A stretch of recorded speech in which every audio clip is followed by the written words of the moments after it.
Before we dive into this powerful story of faith, transformation, and redemption, drop a comment below and tell us where you're watching from. This journey will touch your heart in ways you never expected. Enjoy the story. I never thought I'd be the one telling this story, but sometimes life puts you in a position where you have to speak up. My name is Pastor Michael Davies, and I've been shepherding souls for over 30 years. I've seen marriages crumble and families torn apart, but I've also witnessed the most incredible transformations that can only be described as miraculous. This is one of those stories. It was a cold Tuesday evening in March when Marlena first walked into my office. Her eyes were red-rimmed, her hands trembling as she clutched a worn tissue. She was a small woman with determination etched into every line of her face, the kind of strength that comes from carrying burdens too heavy for one person to bear. "Pastor Davies," she whispered, her voice barely audible above the hum of the church heating system. "I don't know what to do anymore. My husband, he gave me an ultimatum." I've heard those words before, unfortunately more times than I care to count. But something in Marlena's voice told me this was different. This wasn't just about choosing between a hobby and a spouse. This was about choosing between her very soul and the man she'd promised to love until death do them part. "Tell me what happened, Marlena," I said gently, pushing a box of tissues across my desk toward her. She took a shuddering breath. "Last Sunday, when I was getting ready for evening service, Garrett grabbed my arm, hard. He looked me straight in the eye and said, 'Choose God or me, Marlena. You can't have both.'" Her voice cracked on the last word. Marlena worked 2 jobs, cleaning offices at dawn and serving at Murphy's diner until late afternoon just to keep food on the table for their 2 young children, Thomas, age 6, and Emma, just 4 years old. While she worked herself to exhaustion, Garrett spent most days drowning his failures in bottles hidden throughout their small apartment. "He wasn't always like this," she continued, dabbing at her eyes. "When we met 8 years ago, he was different. He had dreams, plans. He wanted to build houses, create homes for families. But after Thomas was born, when the bills started piling up and work became scarce, ... double quotes, she trailed off, staring at her wedding ring. The story she told me next painted a picture I'd seen too many times. A good man crushed under the weight of expectations he'd placed on himself, turning to alcohol to numb the pain of feeling inadequate. But Marlena's faith had grown stronger through the trials, not weaker. Every Sunday morning she'd bundle up Thomas and Emma and walk the 6 blocks to our little church. Even when Garrett would rage about wasting time with those hypocrites. This Sunday was different, though, Marlena said, her voice growing steadier. He wasn't just angry. He was ... scared. I could see it in his eyes. Like he knew he was losing us, losing everything, and the only way he could think to fight back was to attack what gives me strength. I leaned forward in my chair. "What did you tell him?" For the first time since she'd entered my office, Marlena straightened her shoulders. "I told him that my faith isn't separate from my love for him. It's what enables me to love him even when he can't love himself. I told him that God doesn't want to take me away from our family. He wants to heal our family." And how did Garrett respond to that? The light in her eyes dimmed again. He laughed. Not a happy laugh, Pastor. A bitter, broken sound. Then he said something that chilled me to the bone. "We'll see about that. We'll see if your God can protect you from what's coming." As Marlena spoke those words, I felt a familiar heaviness settle over my heart. I'd been ministering long enough to recognize when a family was standing at a crossroads, when the choices made in the next few days would determine whether love would triumph or whether everything would fall apart. "Marlena," I said softly, "you came here tonight for a reason. What is it you're really asking me?" She looked up at me with eyes that held both desperation and hope. "Pastor Davies, I need to know, is it wrong to keep believing in someone who's trying to destroy everything you hold sacred? Is it foolish to have faith that God can change a heart that seems completely hardened against him?" Before I could answer, her phone buzzed with a text message. As she read it, the color drained from her face completely. "What is it?" I asked. With shaking hands, she showed me the screen. The message from Garrett read, "Made your choice, I see. Don't bother coming home tonight, and don't bring those kids to that church anymore. This ends now." Marlena looked up at me, tears streaming down her cheeks, and whispered the words that would haunt me for days. "Pastor, I think I'm about to lose everything, but I can't lose my faith. It's all I have left." What none of us knew that night was that Garrett's war against heaven had just begun, and the consequences would be far more dramatic than any of us could have imagined. The story Marlena told me that night went deeper than the current crisis. As she sat in my office clutching that damp tissue, she began to paint a picture of the man Garrett used to be, before the bottles, before the bitterness, before the ultimatum that brought her to my door.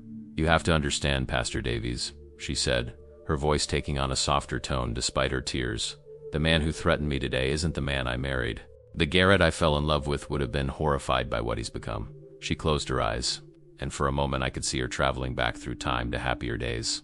I was 22, working at the hardware store downtown. It was 2016, and I'd just moved to town after my mother passed. I didn't know a soul, barely had enough money for rent, but I was determined to make it on my own. A ghost of a smile crossed her lips. Garrett came in every Tuesday morning, regular as clockwork. Always polite, always tipped his hat when he saw me. He was working construction then, building the new elementary school on Maple Street. The contrast between that courteous young man and the broken person she'd described earlier was stark. I remained silent, letting her continue. One Tuesday, he didn't come in. I found myself watching the door, wondering if he was okay. It sounds silly now, but I'd grown to look forward to our brief conversations about lumber grades and paint colors. The next week, he appeared with his arm in a sling and the most sheepish expression I'd ever seen. Marlena's smile grew warmer at the memory. He'd fallen off some scaffolding, nothing serious, just a sprained shoulder, but he was embarrassed about it. Said he'd been distracted thinking about asking the pretty girl at the hardware store if she'd like to get coffee sometime. Can you believe it? He'd been thinking about me so much that it caused his accident. The transformation in Marlena's demeanor was remarkable. The frightened woman who'd entered my office was momentarily replaced by someone younger, someone who remembered what it felt like to be treasured. Our first date was at Rosie's Cafe on Main Street. He ordered apple pie and coffee. Said his grandmother always told him you could judge a person's character by how they treated waitresses and whether they appreciated a good piece of pie. She laughed softly. He left a $5 tip on an $8 meal because the waitress had complimented my dress. I could picture them, young, hopeful, building dreams together over coffee and pie. Garrett had such plans back then, Pastor. He wanted to start his own construction company, build affordable houses for young families like the one he dreamed we'd become. He'd sketch house designs on napkins while we talked, explaining how he'd position windows to catch the morning light, how he'd design kitchens where families could gather and create memories. The irony wasn't lost on either of us. The man who'd once dreamed of building homes was now systematically destroying his own. We dated for 2 years before he proposed. He saved up for 6 months to buy me a ring. Nothing fancy, but he was so proud of it. He proposed right here, actually. She gestured toward the church sanctuary beyond my office door. I'd started attending services about a year into our relationship, and eventually he began coming with me. Not because he was particularly religious, but because he said he loved seeing how peaceful I looked when I prayed. This detail struck me as particularly significant. Garrett hadn't always been hostile to faith. In fact, he'd once found beauty in his future wife's relationship with God. The proposal was during Christmas Eve service, 2017. After Pastor Williams finished his sermon about God's greatest gift to mankind, Garrett stood up right there in the third pew and said, "Speaking of gifts, I'd like to give Marlena mine." Her voice caught slightly. He got down on one knee in front of the entire congregation and told me I was the answer to prayers he didn't even know he'd been praying. The weight of what had been lost hit both of us in that moment. This wasn't just about a man struggling with alcohol, it was about the destruction of something that had once been beautiful and sacred. We married the following summer. He built us a little addition onto his grandfather's old house, nothing fancy, but every nail he hammered was driven with love. He planted a garden for me, learned to cook my favorite meals, read parenting books before Thomas was even conceived. Her voice grew wistful. He was going to be such a good father, Pastor. He practiced changing diapers on his sister's baby, researched the best car seats, painted the nursery 3 times because he couldn't get the shade of blue just right. "What changed?" I asked gently. Marlena's expression darkened. Thomas came early, 6 weeks premature. The medical bills were crushing, and Garrett's construction work was seasonal. He took on extra jobs, worked 16-hour days, but it never seemed like enough. I remember finding him at the kitchen table at 2 in the morning, surrounded by bills, his head in his hands. She paused, gathering her thoughts. That's when he had his first drink. Not to celebrate anything, but to sleep. "Just to quiet my mind for a few hours," he said. "Just until I can figure out how to be the provider you and Thomas deserve." The trajectory was becoming clear, a young man's noble intentions crushed under the weight of circumstances beyond his control, seeking relief in a bottle that promised peace but delivered only more chaos. The drinking started slowly. A beer after work, then 2, then a shot of whiskey before bed. When Emma came along 2 years later, healthy and full term, I thought maybe things would get better. But by then the pattern was established. He'd convinced himself that he was failing us, and alcohol was the only thing that made that feeling bearable. Marlena looked directly at me then, her eyes clear despite her tears. "The man who gave me that ultimatum tonight isn't my husband, Pastor Davies. He's what's left after years of pain and shame and alcohol stripped away everything good Garrett used to be. But somewhere underneath all that damage, the man I married is still there. I have to believe that, because if I don't need ... quotes, she didn't need to finish the sentence. If she gave up on that belief, she'd be giving up on 8 years of love, 2 beautiful children, and the hope that God could restore what seemed irreparably broken. And the question is," she said, her voice steady now, "is faith enough to bring him back? Or am I holding on to something that's already dead?" As if summoned by her words, her phone rang. Garrett's name appeared on the screen, and even from across the desk, I could hear his voice when she answered, slurred, angry, desperate. "Marlena, where are you? The kids are asking for you, and I can't. Just come home, please. We'll figure this out." For the first time that evening, I heard something in Garrett's voice that gave me hope. He sounded as broken as his wife, and sometimes that's exactly where healing begins. The phone call from Garrett that night was just the beginning. Quote, when Marlena returned home around 10 o'clock, she found him passed out on the couch, an empty whiskey bottle on the coffee table, and Thomas and Emma still awake in their bedroom, too scared to come out and ask for water or use the bathroom. That was my wake-up call, Marlena told me the following week when she returned to my office. Not his drinking, I'd seen that plenty of times, but seeing my babies afraid in their own home, that's when I realized how bad things had really gotten. She'd spent the next several days walking on eggshells, trying to maintain some semblance of normalcy, while Garrett swung between periods of sullen silence and explosive anger. The ultimatum he'd given her seemed to hang over their household like a storm cloud, growing darker with each passing hour. He started small, she continued. Tuesday morning, he hid my Bible. When I asked about it, he shrugged and said maybe it was a sign I should focus on my family instead of fairy tales. Wednesday, he scheduled a family outing for Sunday morning. The zoo, he said. Something normal families do together. The manipulation was subtle but clear. Garrett was testing her resolve, seeing if she would choose him over her faith when presented with seemingly innocent alternatives.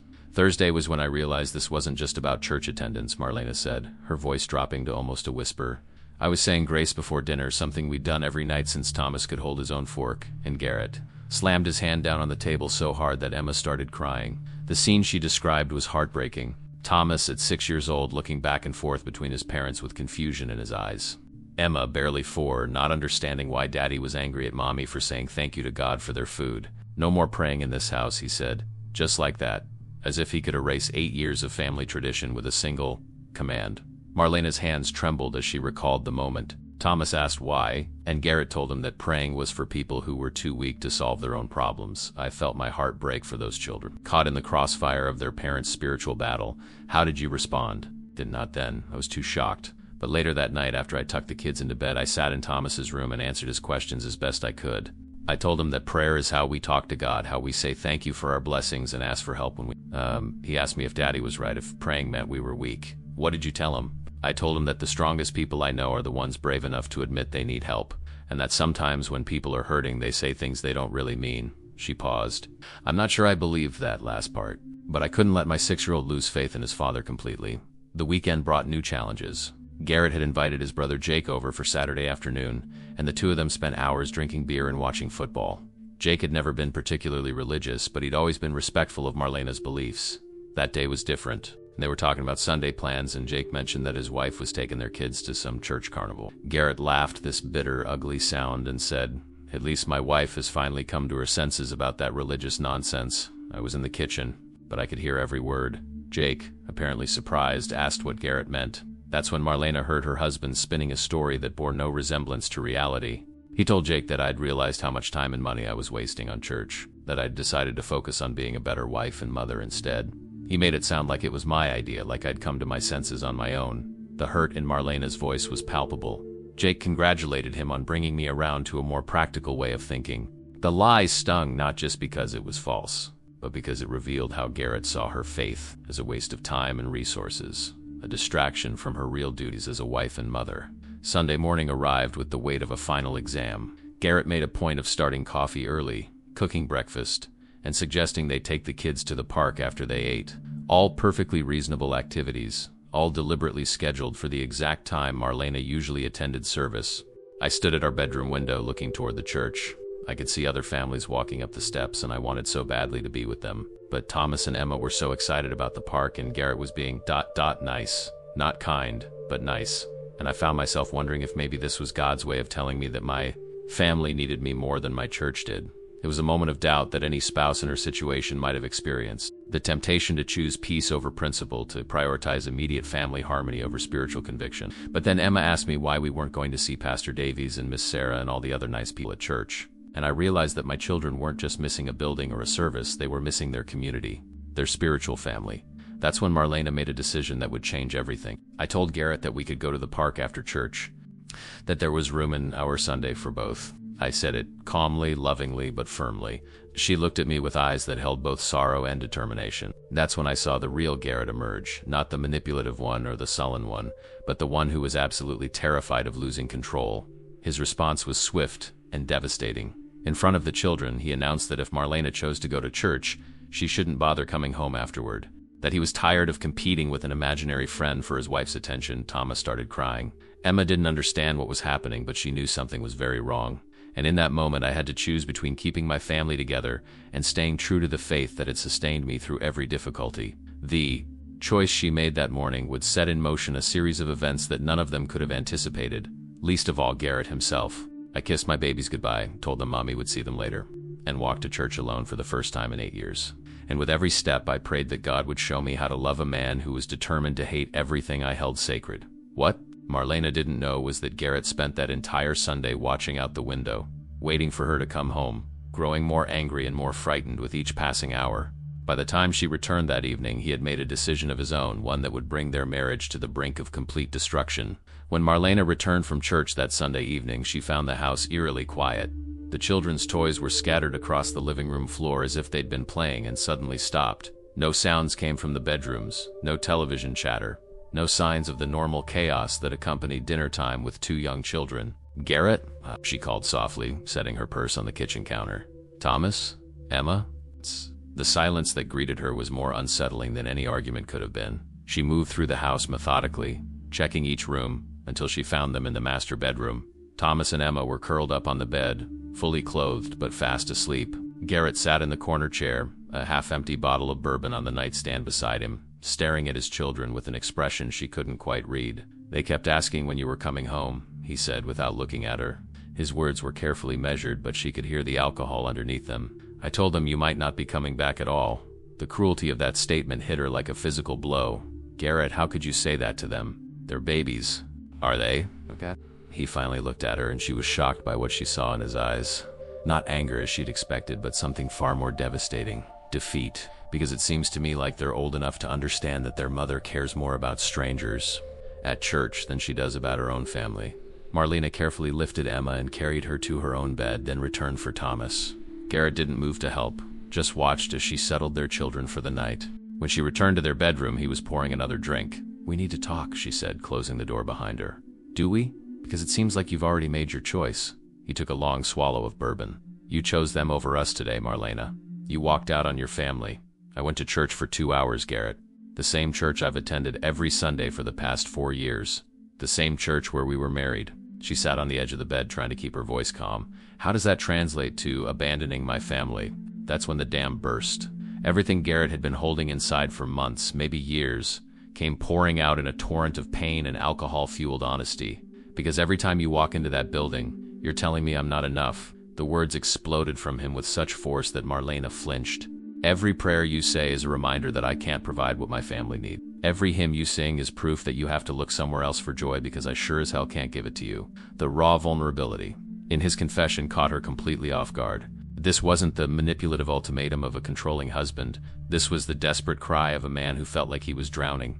"Every Sunday you come home with this glow, this peace.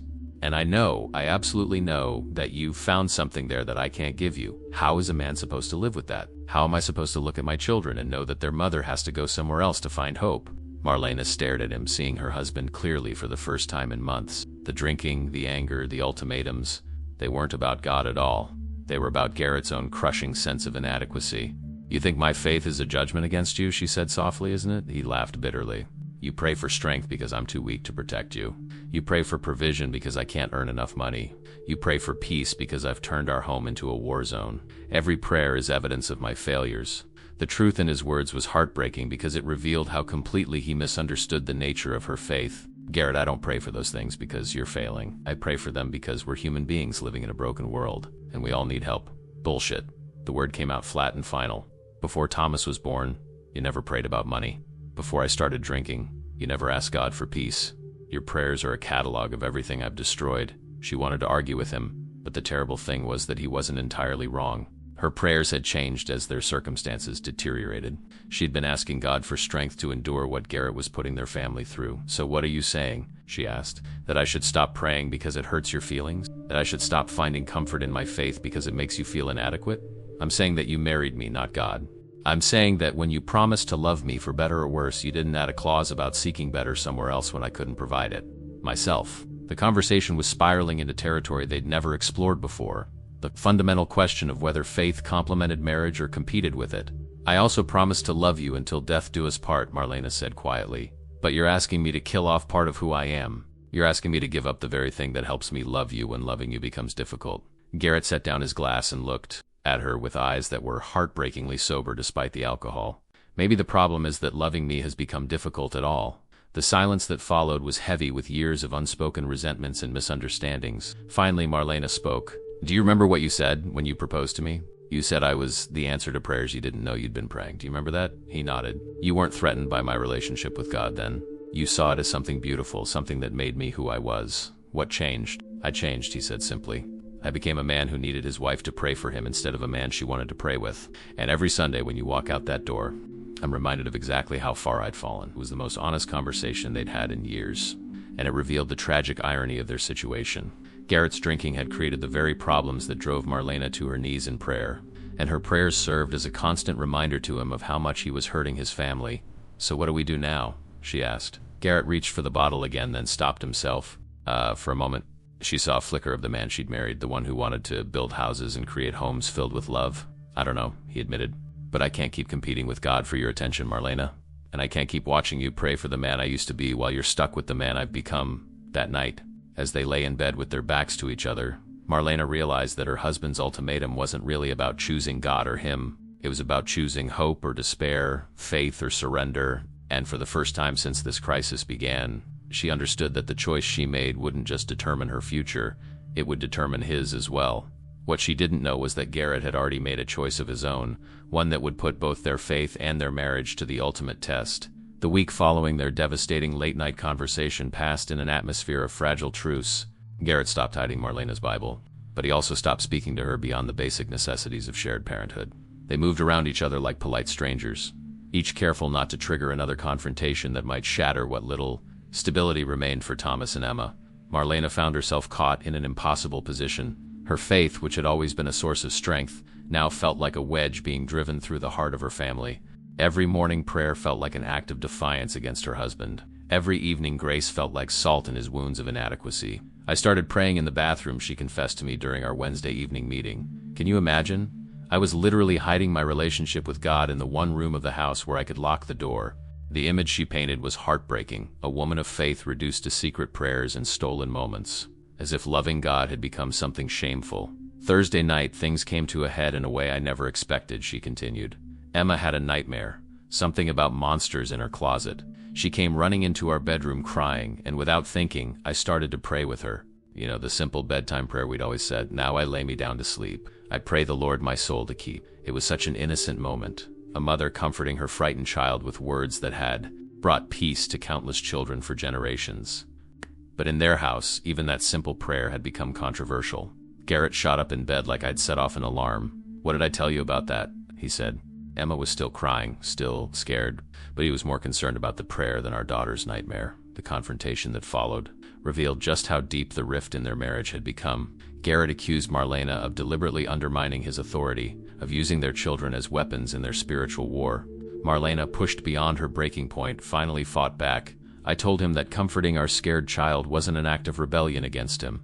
I told him that prayer was as natural to me as breathing, and asking me to stop was like asking me to suffocate. Her voice grew stronger as she recalled standing up for herself. For the first time in months, I didn't apologize for who I was, but Garrett's response shocked her into silence. He looked at Emma, still sniffling in my arms, and said, "If Mommy's prayers don't work and the monsters come back, don't come running to me. From now on, you and your brother are on your own when it comes to your mother's fairy tales." The cruelty of turning a 4-year-old's nightmare into a theological battleground was staggering, but what happened next was even worse. Emma looked up at me with these big, confused eyes and asked, "Mommy, are prayers pretend?"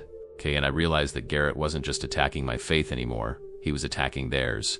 That Friday, Marlena made a decision that would change everything. She arranged for her sister to watch the children after school and confronted Garrett at Murphy's Tavern, where he'd been spending most of his afternoons since losing his construction job 3 weeks earlier. I found him at the end of the bar, 3 drinks in, complaining to anyone who would listen about how his wife cared more about her church friends than her own family. When he saw me walk in, the look on his face, it was pure rage. The public confrontation that followed became the talk of their small town. Marlena, who had never raised her voice in public, found herself in a shouting match with her husband in front of half their neighbors. I told him that if he wanted to destroy himself, that was his choice. but I would not let him destroy our children's ability to find hope when life got hard. I told him that prayer wasn't just words to me, it was survival. Garrett's response was swift and devastating. In front of everyone at Murphy's, he announced that his wife had lost her mind, that she was so obsessed with her religious fantasies that she was neglecting their children and their marriage. He painted me as a religious fanatic, Marlena said, her voice shaking with remembered humiliation. He told everyone that I spent more time at church than I did at home, that I gave more money to the offering plate than I spent on groceries for our family. None of it was true, but he said it with such conviction that people started looking at me like I was some kind of dangerous zealot. The public humiliation was devastating, but it wasn't the worst part. The worst part came when Garrett made his final declaration. He stood up on that bar stool and announced to the entire tavern that he was filing for divorce, said he couldn't compete with God for his wife's affections anymore, and he wasn't going to try. Then he looked straight at me and said, "But don't think you're taking my kids down with you into your religious delusion." The threat was clear. Garrett wasn't just ending their marriage, he was declaring war for custody of Thomas and Emma, and he was using her faith as ammunition against her. I drove home that night shaking so hard I could barely hold the steering wheel, Marlena recalled. When I picked up the kids from my sister's house, I looked at their innocent faces and realized that everything we'd built together, our family, our home, our future, was about to be destroyed. And the weapon he was using against me was the very thing that had sustained me through every other crisis in my life. That weekend, Lenena faced the darkest night of her soul. Garrett didn't come home Friday or Saturday night. Sunday morning, she sat in church with Thomas and Emma, surrounded by people who loved her, and felt more alone than she ever had in her life. After the service, I brought the kids home and found Garrett passed out on the couch. There were divorce papers on the coffee table, and a note that said he'd already talked to a lawyer about getting full custody based on my religious extremism. The man who had once proposed to her in that very church was now using her faith as evidence that she was an unfit mother. That's when I realized this wasn't about choosing between God and Garrett anymore. Marlena told me, her voice steadying with resolve. This was about choosing between faith and fear. And I'd spent too many years being afraid. Afraid of his anger, afraid of his drinking, afraid of losing him. I couldn't be afraid anymore, not when my children's futures were at stake. Monday morning, Marlena made a decision that would either save her family or destroy it completely. She called Garrett's bluff in a way that no one, especially Garrett himself, saw coming. But before she could put her plan into action, something happened that changed everything. Something that would test the very foundations of everything both she and Garrett believed about faith, family, and the power of prayer. Monday morning arrived with an autumn chill that seemed to seep into every corner of their small house. Marlena had spent the weekend in prayer and planning, steeling herself for the conversation that would determine whether her marriage could be saved, or if she would need to prepare for a custody battle that could tear her children away from everything they'd ever known. She had decided to call Garrett's bluff. If he wanted to file for divorce based on her faith, she would demand that a judge examine both of their lives under scrutiny. Let a court see who was really providing stability for Thomas and Emma. The mother who worked 2 jobs and never missed a school event, or the father who spent his afternoons drinking away his unemployment checks. But when she woke that Monday morning, Garrett was already gone. His truck wasn't in the driveway and there was no note explaining where he'd spent the night. This had become increasingly common, but something about this particular morning felt different, ominous. I got the kids ready for school and tried to act normal, Marlena told me later. But Thomas kept asking where Daddy was, and I realized I didn't have an answer. For the first time in their lives, I genuinely didn't know where their father was, or when he'd be coming home. She dropped the children at school and headed to her morning cleaning job at the office complex downtown. It was mindless work that usually gave her time to think and pray. But that morning, her thoughts kept circling back to the divorce papers on her coffee table and the threat of losing her children. Around 10 o'clock, her phone rang. The number was unfamiliar, but something compelled her to answer. "Mrs. Thompson? This is Officer Martinez with the County Sheriff's Department. I'm calling about your husband, Garrett Thompson," the words every spouse dreads hearing. Marlena's first thought was that he'd been arrested for drunk driving, something she'd feared was inevitable given his recent pattern of behavior. But Officer Martinez's next words stopped her cold. "Ma'am, your husband was found unconscious in his vehicle this morning at Miller's Creek. He's alive, but he's been transported to County General Hospital. You should come as soon as possible." The 20-minute drive to the hospital felt like the longest journey of Marlena's life. Miller's Creek was a remote spot about 15 miles outside town, known primarily as a fishing spot and, unfortunately, as a place where people went when they wanted to disappear for a while. What had Garrett been doing there? At the hospital, the emergency room doctor painted a grim picture. Garrett had been found in his truck at dawn by an early morning jogger. His blood alcohol level was dangerously high, but that wasn't the most concerning issue. Mrs. Thompson, your husband appears to have been in his vehicle for most of the night. The temperature dropped to near freezing and he wasn't dressed appropriately for the conditions. He's suffering from mild hypothermia and severe dehydration. But the real concern is that we found this beside him. The doctor handed her a bottle of sleeping pills, nearly empty. Garrett's prescription, one that Marlena didn't even know he had. We can't determine if this was intentional or accidental, the doctor continued gently. The combination of alcohol and sedatives in his system combined with the exposure to cold. Well, if that jogger hadn't found him when he did, we might be having a very different conversation. Marlena stared at the pill bottle, her mind struggling to process what she was hearing. Had her husband tried to kill himself? Or had he simply been so drunk and desperate that he'd made a series of poor decisions that nearly ended his life by accident? Can I see him? Garrett was unconscious when she entered his room, looking smaller and more fragile than she'd ever seen him. His face was pale, his breathing shallow but steady. Machines beeped softly around him, monitoring vital signs that had apparently come dangerously close to flattering completely. Marlena pulled a chair close to his bed, and for the first time in weeks, she prayed without fear or hesitation. Not a secret prayer whispered in a bathroom, not a hurried grace before a hostile meal, but a full, desperate plea to God for her husband's life. I don't know if he meant to do this, she prayed aloud, not caring who might hear her. I don't know if this was desperation or stupidity or just the alcohol making him careless. But please, God, don't let him die thinking that I chose you over him. Don't let him die believing that faith and love can't coexist. That's when Garrett's eyes opened. He stared at her for a long moment, confusion clouding his features as he tried to piece together where he was and why. When his gaze fell on the hospital equipment surrounding him, understanding began to dawn. Marlena? His voice was barely a whisper, rough from the breathing tube they'd removed earlier. I'm here, she said, taking his hand. You're in the hospital. You're going to be okay. He closed his eyes and she saw tears leak from the corners. I wasn't. I didn't mean to. ... Ball quotes, I know, she said, though she wasn't sure she did know. Don't try to talk now. Just rest. But Garrett gripped her hand with surprising strength. The pills, he whispered. I was just trying to sleep, to make it all stop for a while. I was so cold and everything hurt, and I just wanted... He trailed off, struggling with words. Wanted what? To not feel like such a failure anymore? To not wake up every morning knowing that I'd destroyed everything good in my life? It was the most honest thing he'd said to her in months, and it broke her heart completely. This wasn't the man who'd threatened to take her children away or who'd humiliated her in public. This was the broken person underneath all that anger. The man who'd been drowning for so long that he'd forgotten how to ask for help. You haven't destroyed everything, she whispered back. You've made mistakes, serious ones, but you haven't destroyed everything. He opened his eyes and looked at her with an expression she hadn't seen since before. Thomas was born, hope mixed with terror. The divorce papers, he said, are just papers. They don't have to mean anything if you don't want them to, but your faith can't compete with God, Marlena. I don't know how. That's when Marlena realized that everything they'd been fighting about had been built on a fundamental misunderstanding. Garrett thought her faith was about choosing God over him, when in reality it was about finding the strength to love him, even when he couldn't love himself. You don't have to compete with God, she said softly. God isn't trying to take me away from you. He's trying to help me find my way back to you. For the first time in months, Garrett didn't argue with her about faith. Instead, he squeezed her hand and whispered, I don't know how to come back from this. I don't know how to be the man you married again. You don't have to figure it all out today, Marlena replied. You just have to decide if you want to try. As Garrett drifted back to sleep, Marlena sat in that hospital chair and realized that sometimes the deepest prayers are answered not through miracles or divine intervention, but through the terrifying gift of a second chance. Her husband was alive. Their marriage was broken but not beyond repair.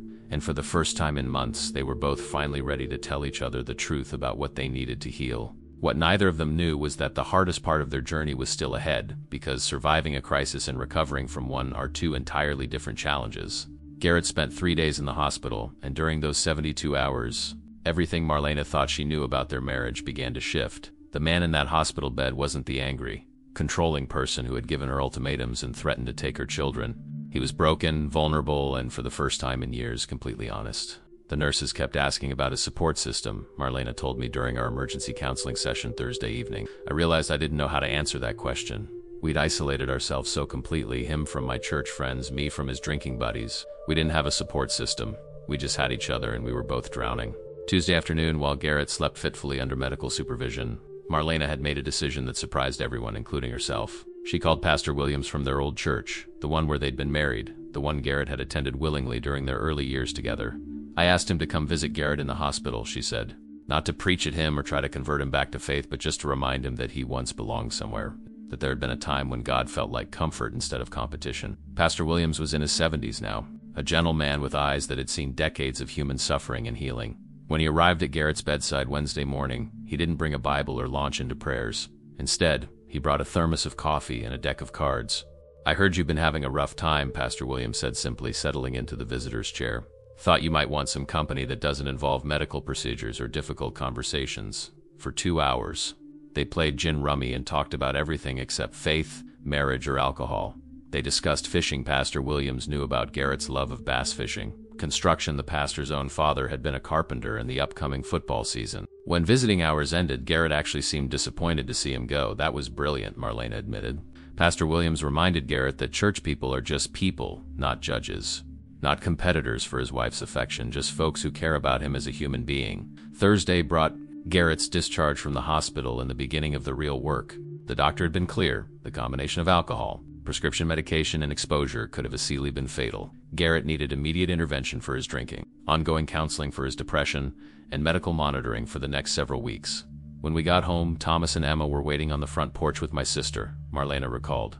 "They'd been staying with her since Monday, and they were so confused about everything. Thomas kept asking if Daddy was sick like Grandpa Joe had been before he died. Emma just wanted to know if everyone was going to stop being sad now."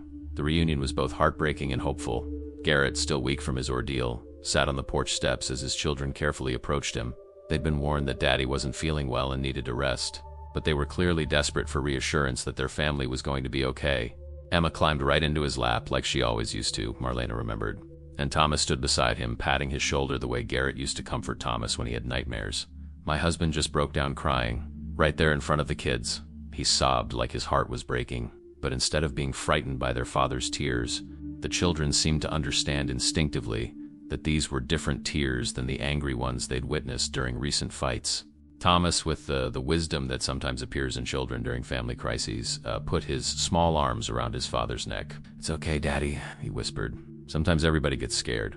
That evening, as they attempted their first family dinner in weeks, the conversation that unfolded would become the foundation for everything that followed. Garrett looked at the kids and told them that Daddy had been making some very bad choices, Marlena said. He didn't get into details about drinking or pills or hospital visits, but he acknowledged that he'd been angry and mean and that it wasn't their fault or Mommy's fault. It was the first time in months that he'd taken responsibility for anything. Then came the moment that changed everything. "Emma asked if we were going to pray before dinner," Marlena continued. "Just like that. No drama, no awareness of how loaded that question had become in our house. And before I could figure out how to respond, Garrett said, 'Yes, sweetheart, I think we should pray.'" The prayer that followed was simple and short, but it marked a turning point in their family's healing process. Garrett didn't pray himself, Marlena clarified, but he bowed his head and held hands with the kids while I said grace. And for the first time in months, there was peace at our dinner table. Over the following days, small changes began to accumulate. Garrett stopped hiding Marlena's Bible. He didn't join her for morning prayers, but he stopped making sarcastic comments about them. When she tucked the children into bed with their nighttime prayers, he stood in the doorway listening instead of walking away in disgust. It wasn't a magical transformation, Marlena was careful to point out. He was still struggling with depression, still craving alcohol, still dealing with the shame of nearly dying in a truck at Miller's Creek. But he'd stopped seeing my faith as the enemy. The real breakthrough came the following Sunday morning. Marlena was getting ready for church, assuming she'd be taking the children alone as usual, when Garrett appeared in the bedroom doorway dressed in clean clothes. "I'm not ready to go to church," he said quietly, "but I'm ready to stop preventing you from going. And I'm ready to take care of my own children for 2 hours instead of punishing them for their mother's beliefs." It was a small step, but it represented a seismic shift in their relationship. For the first time in months, Marlena attended church without guilt, without conflict, without the underlying fear that she was choosing her faith over her family. "When I came home that morning, I found Garrett and the kids in the backyard," she said, smiling at the memory. "He was teaching Thomas how to throw a football while Emma collected fallen leaves. It was such a normal, beautiful scene, like a glimpse of the family we used to be in and maybe could be again." That afternoon, as they worked together to prepare lunch, Garrett made an admission that revealed just how much their crisis had changed his perspective. He told me that lying in that truck Monday night thinking he might die, the thing that scared him most wasn't death itself, Marlena said. It was the thought that Thomas and Emma would grow up remembering him as the man who was angry at God, who was angry at their mother for believing in something beautiful. He said he didn't want his legacy to be bitterness and fear. It was the beginning of understanding that would eventually lead to genuine healing. But first they would have to navigate the long, difficult process of rebuilding trust. addressing Garrett's addiction, and learning how to be married to each other all over again. The road ahead would test both their faith and their commitment in ways they couldn't yet imagine. But for the first time in months, they were walking it together instead of pulling in opposite directions. 2 weeks after Garrett's hospital stay, on a quiet Tuesday evening after the children were in bed, he did something he hadn't done in over a year. He asked Marlena to sit with him on their back porch and just talk. Not about schedules or bills or the kids' school stuff, he said, settling into the old wooden chair that had been his grandfather's. I want to talk about what really happened to us. The October air was crisp, and Marlena wrapped herself in the quilt her mother had made years ago. For a moment they sat in comfortable silence, listening to the distant sounds of their neighbors settling in for the night. It felt almost like the early days of their marriage, when they would spend hours on this same porch, planning their future and sharing their dreams. "I need to tell you something," Garrett began, his voice steady but quiet. "Something I should have told you a long time ago, but I was too proud and too scared." Marlena waited, sensing that whatever was coming would be important. "The night before Thomas was born early, I had a panic attack. A real one. Couldn't breathe, heart racing, convinced I was having a heart attack." He stared out at the darkened yard as he spoke. "I was 26 years old, about to become a father, and all I could think about was how I had no idea what I was doing." This was news to Marlena. She remembered that night differently, remembered Garrett being calm and reassuring when her contractions started unexpectedly. "You seemed so confident," she said. "You got me to hospital, called the doctor, handled everything because I had to. Because that's what men are supposed to do, right? Take charge, solve problems, protect their families." He laughed bitterly, but inside I was terrified. Not just about becoming a father, but about whether I was good enough to be one. As Garrett continued his story, a picture emerged that Marlena had never seen before. Behind his confident exterior, her husband had been struggling with profound self-doubt from the very beginning of their family life. When Thomas came early and the medical bills started piling up, it felt like proof that I couldn't even keep my wife and baby safe. Other men seemed to handle fatherhood so easily, but I felt like I was drowning from day one. "Why didn't you tell me?" Marlena asked gently. "Because you were dealing with a premature baby in your own recovery. Because I thought it was my job to be strong for you. Because I was raised to believe that real men don't admit when they're scared." He turned to look at her directly. "And because I was afraid that if you knew how inadequate I felt, you'd realize you'd married the wrong person." The revelation was staggering. For years, Marlena had interpreted Garrett's increasing distance as a loss of love for their family, when in reality it had been a manifestation of his fear that he wasn't worthy of their love. "The drinking started as a way to quiet that voice in my head," he continued. "The one that told me I was failing as a provider, as a protector, as a husband and father. After 2 beers, that voice got quieter. After 4, it almost disappeared completely. But it always came back," Marlena observed, "stronger than before. And with more evidence of my failures to point to." Garrett's hands trembled slightly as he spoke. "Every bill I couldn't pay, every job I lost, every time you had to pick up extra work because I couldn't provide enough, it all became ammunition for that voice." Then came the part of his confession that cut Marlena to the core. "When you started praying more, especially after Emma was born, I convinced myself it was because you'd given up on me. Every time you asked God for help, I heard you saying that I wasn't capable of helping. Every time you prayed for strength, I assumed it was because I was too weak to support you." The tragic irony was overwhelming. Marlena's prayers had been expressions of faith and gratitude, but Garrett had experienced them as evidence of his own inadequacy. "The worst part," he continued, "was that I knew your faith made you happy. I could see the peace it brought you, the strength it gave you, and instead of being grateful that you had something beautiful in your life, I resented it because I couldn't give you that same peace." Marlena felt tears running down her cheeks as she finally understood the depth of her husband's pain. "You thought my relationship with God was a rejection of you. I thought it was proof that you needed something I couldn't provide. And maybe that was true." He wiped his own eyes.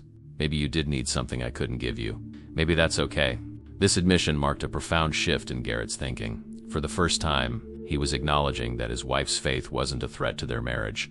It was a resource that had actually sustained their marriage through his worst periods. "When you chose to go to church that Sunday morning, even after my ultimatum, I spent the entire day in a rage," he continued. "But underneath the anger, I was terrified. Because I realized that if you could walk away from my threats and manipulation, maybe you were stronger than I'd given you credit for. Maybe you didn't need me at all.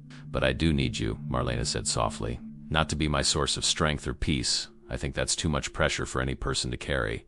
But I need you to be my partner, my companion, the father of our children." Garrett looked at her with surprise. "Even after everything I've put you through? The drinking, the anger, the ultimatums. Those things were symptoms of your pain, not evidence of who you really are," she replied. "The man I married is still in there, Garrett. He's just been buried under fear and shame and alcohol for so long that he forgot who he was." They sat in silence for a while, processing the weight of what had been shared. Finally, Garrett spoke again. "I don't know how to stop being afraid," he admitted. "I don't know how to trust that I'm enough for you and the kids. And I don't know how to not see your prayers as evidence that I'm failing." "Maybe," Marlena said carefully, "the goal isn't to stop being afraid. Maybe it's to be afraid and choose love anyway, to feel inadequate and ask for help anyway, to struggle with self-doubt and still show up for your family anyway." It was a radical reframing of masculinity and marriage that challenged everything Garrett had been taught about being a husband and father. "You mean like how you kept praying even when I threatened to leave you for it?" "Exactly like that. Faith isn't about having no fear. It's about acting with love despite the fear."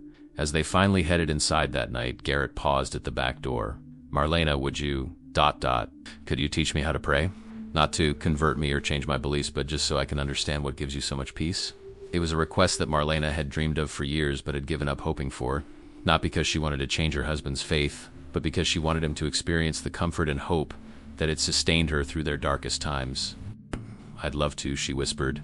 That night, for the first time since the early days of their marriage, Garrett knelt beside their bed while Marlena prayed aloud, not for him to change, not for their problems to disappear, but for wisdom, patience, and the courage to rebuild their marriage on a foundation of honesty and mutual respect. When they finished, Garrett didn't suddenly become a believer, but he did understand something he'd never grasped before. Prayer wasn't about asking God to fix what Garrett had broken. It was about finding the strength to do the hard work of fixing it himself. The conversation on the porch opened a door between Marlena and Garrett that had been locked for years, but walking through that door would prove to be far more challenging than either of them anticipated. Understanding the source of their problems was only the first step in a journey that would test every ounce of commitment they possessed. 3 days after their breakthrough talk, Garrett had his first real temptation since leaving the hospital. It was Friday afternoon, payday at the construction company where he'd recently found part-time work. The job was temporary, the pay was minimal, and the supervisor treated him like he was lucky to have any work at all.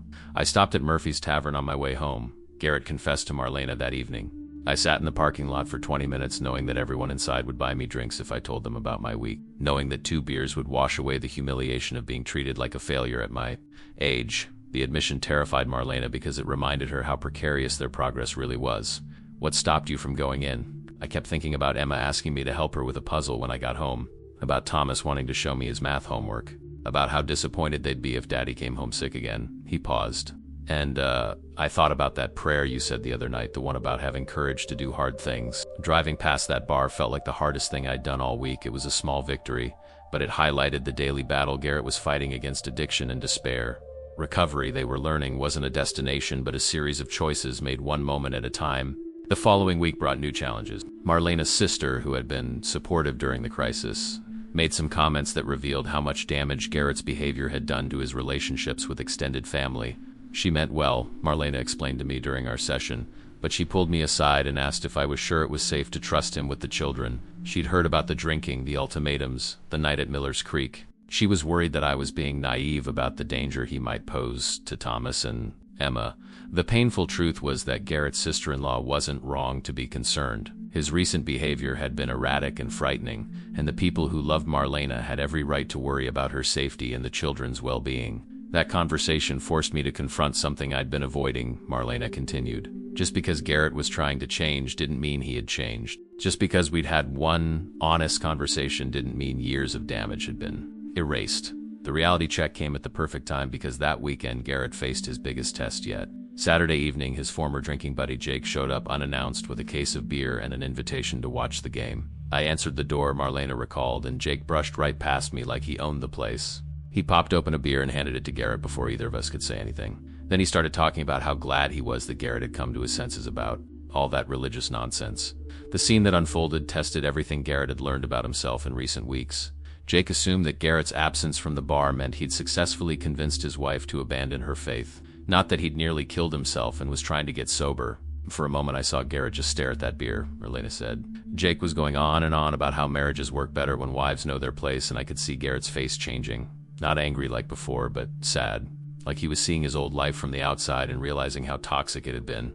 What happened next surprised everyone, including Garrett himself. He handed the beer back to Jake and said, "Thanks, but I'm not drinking anymore," Marlena recounted. Jake laughed and said something about Garrett being whipped by his church lady wife. And Garrett just looked at him and said, "No, Jake, I almost died because of drinking. And I realized I'd rather be alive and married to a woman who prays than dead and surrounded by people who only like me when I'm destroying myself." The confrontation escalated when Jake made crude comments about Marlena and suggested that Garrett was letting a woman control his life. That's when Garrett asked his former friend to leave. I've never been more proud of him, Marlena admitted. Not because he chose me over his drinking buddy, but because he chose health over self-destruction. He chose to protect our family instead of seeking approval from people who didn't really care about his well-being. But the victory came with a cost. Garrett had effectively severed ties with his old social circle, leaving him more isolated than ever. The men he'd worked with, the friends he'd grown up with, they were all part of a lifestyle he could no longer afford to embrace. He spent the rest of that weekend really depressed, Marlena observed. I found him Sunday morning sitting on the porch looking lost. When I asked what was wrong, he said he didn't know how to be social anymore. He didn't know how to have fun without drinking. Didn't know how to connect with other men without bonding over complaints about wives and responsibilities. It was a profound realization about how deeply alcohol had been woven into Garrett's identity and relationships. Getting sober wasn't just about stopping drinking, it was about rebuilding his entire social world. That's when I made a suggestion that surprised both of us, Marlena said. I asked if he'd be willing to attend the church men's breakfast that Thursday morning. Not a service, not a prayer meeting, just a group of guys eating pancakes and talking about everyday life. Garrett's first instinct was to refuse. But something about the loneliness of that weekend made him reconsider.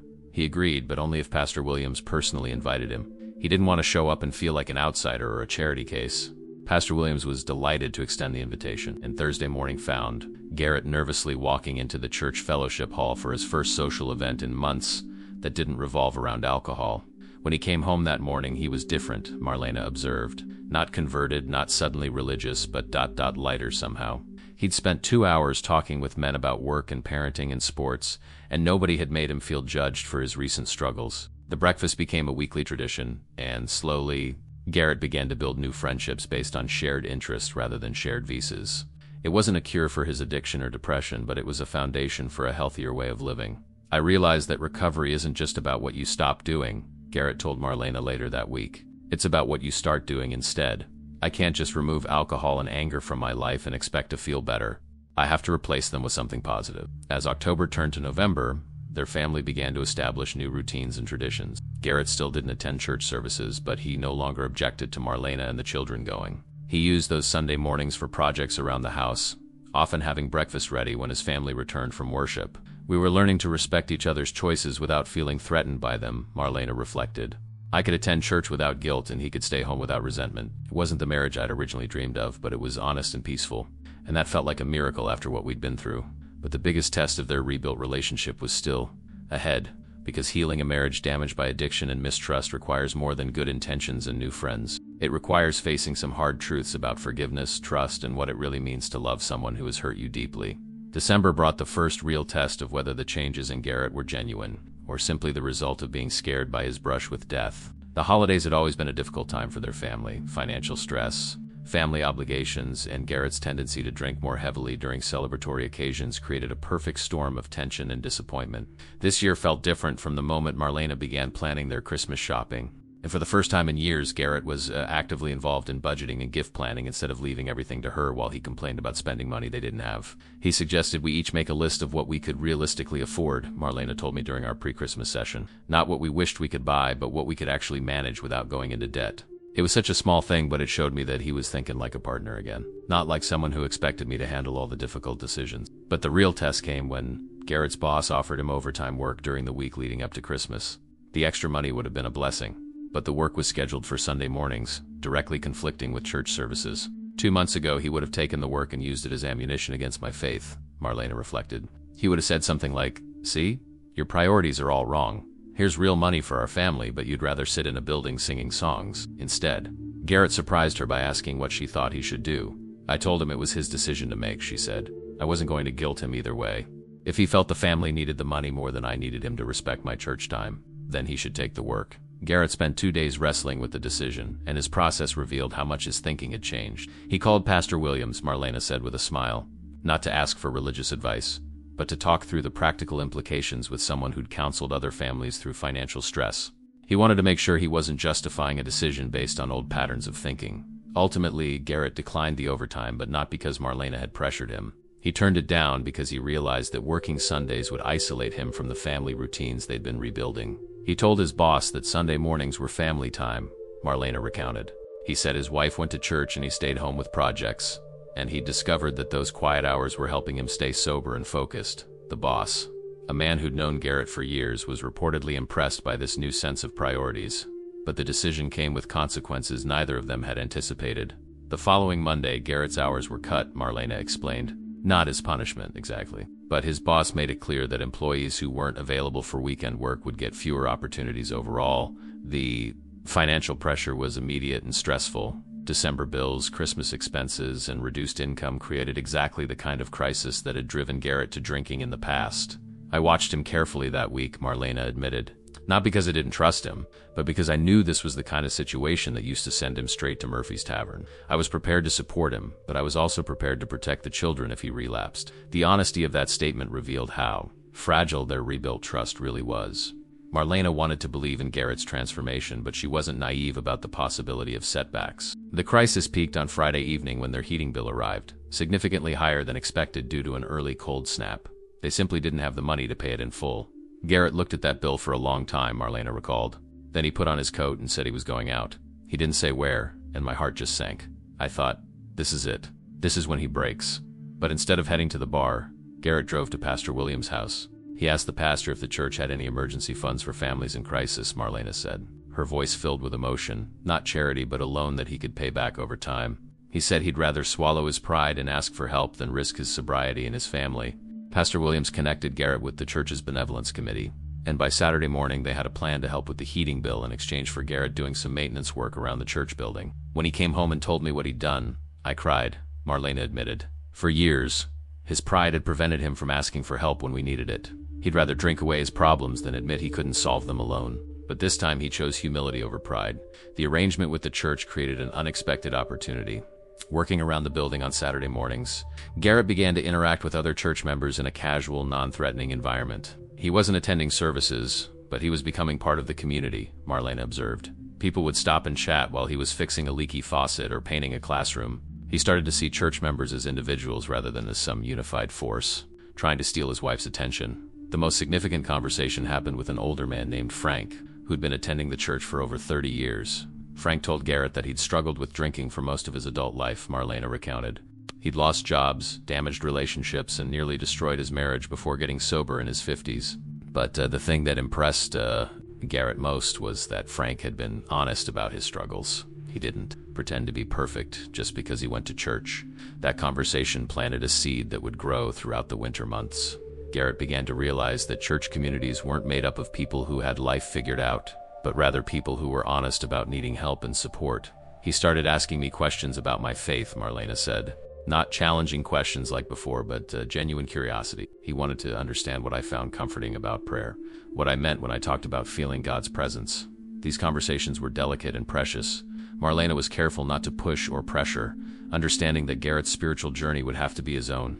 I told him that faith, for me, was about recognizing that I'm not in control of everything, she explained. It's about finding peace with uncertainty and strength to face whatever comes. I told him that prayer isn't about asking God to fix my problems, but about asking for wisdom and courage to handle them myself. Christmas Eve brought their first real celebration in years. Instead of the tense, expensive affairs they'd struggled through in the past, they had a simple evening at home. Garrett had made handmade toys for the children, Marlena remembered with tears in her eyes. A wooden doll house for Emma and a toy truck for Thomas. They weren't perfect, but they were made with love, and the kids treasured them more than any store-bought gifts. That night, as they tucked their children into bed, Thomas asked if Daddy would pray with them. It was a moment that could have created tension, but Garrett handled it with grace. He told Thomas that Mommy was much better at prayers than he was, Marlena said, but that he would be honored to listen while we prayed together. He didn't participate in the prayer itself, but he held Emma's hand and bowed his head respectfully. As December ended and January began, Marlena realized that their marriage had entered a new phase. They weren't just surviving anymore, they were beginning to thrive. We still had challenges, she acknowledged. Money was tight, Garrett was still fighting cravings, and we were both learning how to trust each other again. But for the first time in years, we were facing those challenges together, instead of letting them drive us apart. The foundation they were building was stronger than what they'd had before because it was based on honesty rather than pretense, on mutual respect rather than traditional roles, and on choosing love daily rather than assuming it would always be easy. But the ultimate test of their rebuilt marriage was still coming, a crisis that would force them to confront the deepest questions about forgiveness, redemption, and what it really means to keep the promises made at a wedding altar. February arrived with news that shook Garrett to his core and tested every aspect of the progress he'd made over the past several months. It started with a phone call on a Tuesday morning that would force him to confront the full cost of his years of drinking and poor decisions. "Mrs. Thompson, this is Detective Morrison with the State Police. I need to speak with your husband about an incident that occurred last October.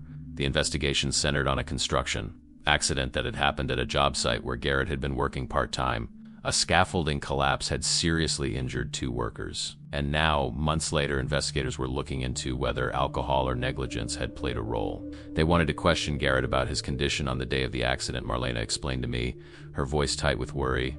"The timing was right around when his drinking was at its worst, just before his night at Miller's Creek." Garrett's memory of that particular day was hazy, clouded by the fog of heavy drinking that had characterized that period of his life. He remembered being on the job site, remembered feeling unsteady and having trouble concentrating, but he couldn't clearly recall the specific details that investigators needed. "The worst part was that he honestly didn't know if he'd been drinking on the job that day," Marlena continued. "His drinking had become so constant that he wasn't even sure anymore when he was sober and when he wasn't." The legal implications were terrifying.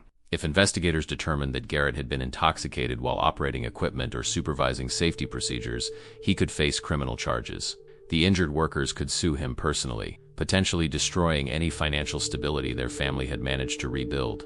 "I watched him go through every stage of panic and despair," Marlena observed. "First he wanted to run. Then he wanted to drink. Then he started talking about how maybe everyone would be better off if he just disappeared completely.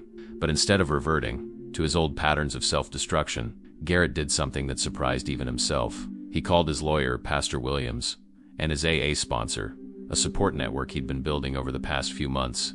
He faced it head-on," Marlena said with pride and amazement. "Instead of hiding or lying or drinking away his fear, he took responsibility for whatever he might have done and prepared to face the consequences." The investigation process was grueling. Garrett had to undergo questioning by detectives, provide detailed accounts of his work history and drinking patterns, and submit to extensive alcohol screening and evaluation. During one of the interviews, they asked him point blank if he'd ever operated heavy machinery while under the influence, Marlena recalled, and Garrett had to admit that there were probably dozens of occasions when he'd done exactly that. He could have lied, could have claimed he was always sober at work, but he chose honesty even though it might incriminate him. The investigation took 6 weeks, during which their family lived under a cloud of uncertainty. Garrett couldn't find steady work while the legal issues were pending. Money became tighter than ever, and the stress tested every coping mechanism he'd developed. "There were nights when I found him sitting in the kitchen at 2 in the morning, just staring at the wall," Marlena said. "He was fighting the urge to drink every single day, and some days the fight was closer than others." The support system they'd built proved crucial during this period. The men's breakfast group at church rallied around Garrett, not by making excuses for his past behavior, but by reminding him that his value as a person wasn't determined by his worst mistakes. Frank, the older man who'd shared his own story of addiction, told Garrett something that really stuck with him, Marlena recounted. "You can't change what you did yesterday," Frank said, "but you can choose who you're going to be today. And today, you're choosing to be a man who faces his problems instead of running from them." The children, sensing the tension in their household, began asking difficult questions. Thomas, now 7, was old enough to understand that Daddy was in some kind of trouble, and Emma picked up on the stress even if she couldn't articulate it. "We had to have age-appropriate conversations about mistakes and consequences," Marlena explained. Garrett sat down with both kids and explained that sometimes when adults make bad choices, they have to face difficult situations later. He assured them that whatever happened, it didn't change how much he loved them or how hard he was working to be a good father. The turning point came during the 4th week of investigation, when Garrett received a call from one of the injured workers. The man wanted to meet with him in person, Marlena said, not for legal reasons, but because he'd heard through mutual acquaintances that Garrett was trying to get his life together, and he wanted to see for himself if that was true. The meeting took place at a coffee shop downtown, and it was one of the most difficult conversations of Garrett's life. The worker, his name was Miguel, had suffered a back injury that ended his construction career, Marlena recounted. He had a family to support and no way to do the physical labor that had been his livelihood for 20 years. Garrett expected anger, accusations, demands for compensation. Instead, Miguel wanted to understand what had led to the accident and whether similar incidents could be prevented in the future. Miguel told Garrett that he wasn't interested in revenge or punishment, Marlena said. He was interested in accountability and change. He wanted to know if Garrett was genuinely committed to sobriety, not because it would change Miguel's situation, but because other workers deserved to be safe. The conversation lasted 3 hours, and by the end, both men were in tears. Garrett apologized, not just words, but a deep, genuine acknowledgement of the harm his drinking had caused, Marlena explained, and Miguel, incredibly, offered forgiveness. Not excuses for what had happened, but genuine forgiveness based on his belief that people can change. Miguel's forgiveness didn't absolve Garrett of legal responsibility, but it gave him something even more valuable: the possibility of redemption through genuine transformation. That meeting changed everything for Garrett, Marlena observed. He realized that making amends wasn't just about saying sorry or paying money. It was about becoming the kind of person who would never put others at risk the way he had. 2 weeks later, the investigation concluded. While Garrett's drinking had clearly impaired his judgment during that period, investigators determined that the scaffolding collapse was primarily due to equipment failure rather than human error. No criminal charges were filed, though the civil lawsuit remained a possibility. The legal cloud was lifted, but the emotional impact remained, Marlena said. Garrett had been forced to confront the full scope of how his addiction had affected not just his family, but complete strangers whose lives had been changed by his poor choices. That realization led to a decision that surprised everyone, including Marlena herself. He asked if he could share his story at the church, she said, not as a testimony about finding faith, but as a warning about the real consequences of addiction. He wanted other people to understand that alcoholism doesn't just hurt the person drinking, it creates ripple effects that can destroy lives in ways you never expect. The speaking engagement was scheduled for a Wednesday evening, and as the date approached, Garrett's nervousness was palpable. But his motivation was clear. He wanted his experience to serve as a cautionary tale that might prevent others from making similar choices. Standing before a congregation that included people who'd known him for years, Garrett shared the most honest account of his addiction and recovery that he'd ever given publicly. It was raw, uncomfortable, and ultimately transformative, not just for those who heard it, but for Garrett himself. For the first time since his crisis began, he felt like his suffering might serve a purpose beyond his own growth. And for Marlena, watching her husband choose vulnerability over shame was a powerful reminder of why she'd never given up hope for their marriage. Spring arrived early that year, and with it came a conversation that Marlena had been both anticipating and dreading. After Garrett's public testimony about his addiction, something had shifted in their relationship. The walls between them had finally come down completely, but that transparency brought new challenges they hadn't expected. "We were sitting in the garden one Sunday afternoon," Marlena recalled, watching Thomas and Emma play on the swing set Garrett had rebuilt. Everything felt peaceful, almost perfect. And that's when he said something that caught me completely off guard. Garrett had been quiet for most of the afternoon, a contemplative mood that Marlena had learned to recognize as his way of working through complex thoughts. When he finally spoke, his words carried the weight of months of internal struggle. "I need to ask you something," he said, not looking at her but focusing on their children. "And I need you to be completely honest, even if the truth hurts." The seriousness in his tone made Marlena's heart race. After everything they'd been through, she couldn't imagine what question could still be weighing on him so heavily. "Do you think you could ever truly forgive me?" he asked. "Not the surface forgiveness where you decide to stay married and work things out, but deep down, complete forgiveness where you don't carry resentment or fear about who I used to be." The question revealed a depth of self-awareness that Marlena hadn't expected. Garrett wasn't asking whether she still loved him or whether their marriage could survive. He was asking whether the damage he'd done could ever be completely healed. "I told him I thought I already had forgiven him," Marlena said, "but he pressed me to really examine my heart." "Were there moments when I still flinched when he raised his voice? Did I still check for signs that he'd been drinking when he came home from work? Was I truly at peace with who he was now? Or was I still braced for him to become who he used to be?" The honest answer was complicated. Marlena had forgiven Garrett intellectually and emotionally, but her nervous system still carried the memory of fear and disappointment. Her body still tensed when conflicts arose, still scanned for danger signals even when none existed. "He saw the truth in my face before I could even answer," she continued. And instead of being hurt or defensive, he just nodded like he'd expected it. Then he said something that broke my heart. "I understand why you can't completely trust me yet. I wouldn't trust me either." What followed was the most profound conversation about marriage, forgiveness, and healing that either of them had ever experienced. "Garrett told me that he'd been reading about trauma and recovery," Marlena explained. "He'd learned that when someone hurts the people they love repeatedly, forgiveness isn't just a decision the victim makes. It's a process that requires consistent, trustworthy behavior over time." Garrett had come to understand that Marlena's lingering wariness wasn't a failure of faith or love. It was a natural response to years of betrayal and disappointment. Her body and mind were protecting her from potential future harm, and that protection wouldn't disappear just because he'd stopped drinking. "He asked me what he could do to help me feel truly safe with him again," Marlena said. "Not just physically safe, but emotionally secure in our relationship. He wanted to know what specific actions would prove to me that his changes were permanent. The request caught Marlena off guard because it shifted the entire dynamic of their recovery. Instead of expecting her to simply get over his past behavior, Garrett was taking responsibility for rebuilding the trust he'd destroyed. I told him that I needed consistency, she said. Not grand gestures or dramatic promises, but steady, reliable behavior day after day. I needed him to be the same person on difficult days as he was on easy days. They talked about the specific triggers that still cause Marlena anxiety. The smell of alcohol on his breath when he came home from work around other people who'd been drinking. The way his voice changed when he was frustrated. The tendency to withdraw and become silent when facing stress. Garrett listened to all of it without getting defensive, Marlena noted. He asked questions to understand better, and he brainstormed ways to address each concern. It felt like the first time in our marriage that he was truly partnering with me to solve problems instead of expecting me to simply endure them.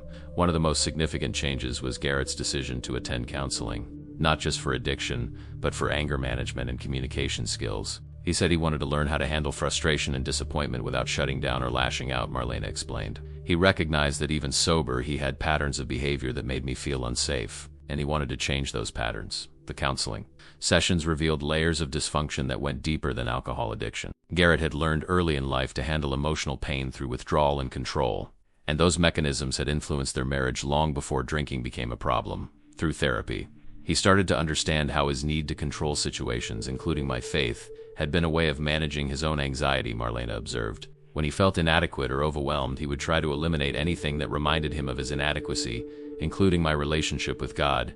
As spring turned to summer, the changes in Garrett became more pronounced. He developed new coping strategies for stress, learned to communicate his needs without making demands, began to view Marlena's faith as a strength that benefited their family rather than a threat to his authority. The biggest breakthrough came when he started attending church services with us, Marlena said. Not because he'd become religious, but because he wanted to understand the community that had supported me through our darkest. Garrett's presence in church created some awkward moments initially. People remembered his hostility toward faith, his public ultimatums, his reputation for drinking and anger. But gradually, his consistent presence and respectful behavior earned him acceptance. Pastor Williams invited him to help with a church-building project, Marlena recounted. Nothing dramatic, just painting and basic repairs. But it gave Garrett a way to contribute to the community without having to participate in religious activities he wasn't ready for. Working alongside other church members, Garrett began to develop friendships based on shared interests and mutual respect. These relationships provided him with a social network that didn't revolve around alcohol or complaint sessions about marriage and responsibility. He started looking forward to those projects, Marlena observed. He'd come home talking about conversations he'd had, problems they'd solved together, jokes someone had shared. It reminded me of how social and engaged he'd been in the early years of our marriage. By midsummer, their family had established new traditions and routines that reflected their transformed dynamic. Sunday mornings included church attendance for everyone, followed by family projects or outings. Garrett had become genuinely interested in the children's religious education, asking them about their Sunday school lessons and helping them with homework from their church activities. He never claimed to share my faith, Marlena was careful to clarify, but he supported it completely. He saw how much peace and strength it brought me, and he wanted our children to have access to that same resource. The relationship Garrett developed with Pastor Williams proved particularly meaningful. Their weekly conversations evolved from crisis counseling to friendship, with discussions ranging from theology to practical family advice. Pastor Williams never pressured Garrett to convert or make religious commitments, Marlena noted. He just treated him like a friend who was worth knowing and supporting. I think that acceptance meant everything to Garrett. As summer ended and they approached the one-year anniversary of Garrett's night at Miller's Creek, Marlena realized that their marriage had not only survived its greatest crisis but had emerged stronger than ever before. We weren't the same couple who'd gotten married 8 years earlier, she reflected. We were better. We'd learned to be honest about our weaknesses, to support each other's strengths, and to fight for our relationship instead of fighting against each other. But the ultimate test of their transformed marriage was still ahead, a moment that it would require every lesson they'd learned about love, forgiveness, and the power of second chances. October marked 1 year since Garrett's hospitalization, and their family had planned a quiet celebration of his sobriety anniversary. What they didn't anticipate was a phone call that would test every aspect of their rebuilt relationship and force them to confront questions about justice, mercy, and what it truly means to love unconditionally. Miguel called on a Tuesday evening, Marlena recalled, her voice still carrying the weight of that conversation. The same Miguel who had been injured in the construction accident and had shown such grace in forgiving Garrett. But this time, his call wasn't about forgiveness. Miguel's financial situation had become desperate. His medical bills were overwhelming. His disability payments were insufficient to support his family, and his wife had been forced to take 2 part-time jobs just to keep them afloat. The civil lawsuit against the construction company was moving slowly through the courts, with no guarantee of a settlement that would provide meaningful relief. He wasn't calling to blame Garrett or demand money, Marlena explained. He was calling because his lawyer had suggested that a personal settlement might be faster and more certain than waiting for the corporate lawsuit to resolve. The amount Miguel's lawyer suggested was staggering, $50,000, which represented everything Garrett and Marlena had saved, borrowed, and scraped together over their entire marriage. It would essentially bankrupt them, but it might provide Miguel's family with the financial stability they desperately needed. Garrett listened to the entire conversation without saying a word, Marlena remembered. When Miguel finished explaining the situation, Garrett just said, "Let me talk to my wife and call you back tomorrow." That night, as they sat at their kitchen table with financial documents spread before them, Garrett and Marlena faced the most difficult decision of their marriage. Legally, Garrett probably wasn't liable for the full amount, Marlena explained. The investigation had shown that equipment failure was the primary cause of the accident, but morally, Garrett felt responsible for creating the conditions that made the accident more likely and more severe. They calculated and recalculated their finances, looking for any way to help Miguel without destroying their own family's security. The numbers were unforgiving. They simply didn't have $50,000 to give, and borrowing that amount would put their house and their children's future at risk. "I watched Garrett struggle with that decision for 3 days," Marlena said. "He barely slept, barely ate. He kept saying that Miguel's family was suffering because of choices he had made, and he couldn't live with himself if he didn't do everything possible to make it right." The situation created tension in unexpected ways. Some members of their church community, when they learned about the dilemma, advised Garrett against bankrupting his family for someone else's crisis. Others suggested that his moral obligation was primarily to his wife and children, not to Miguel. "People meant well," Marlena noted, "but their advice often came with undertones that bothered me. Some seemed to think that since Miguel was Latino and Garrett was white, there were different standards of responsibility. Others implied that Miguel was somehow taking advantage of Garrett's guilt and newfound conscience. The prejudices and assumptions of people they'd considered friends and allies created a new layer of complexity to an already impossible decision. Garrett surprised me by how clearly he saw through all of that noise," Marlena said.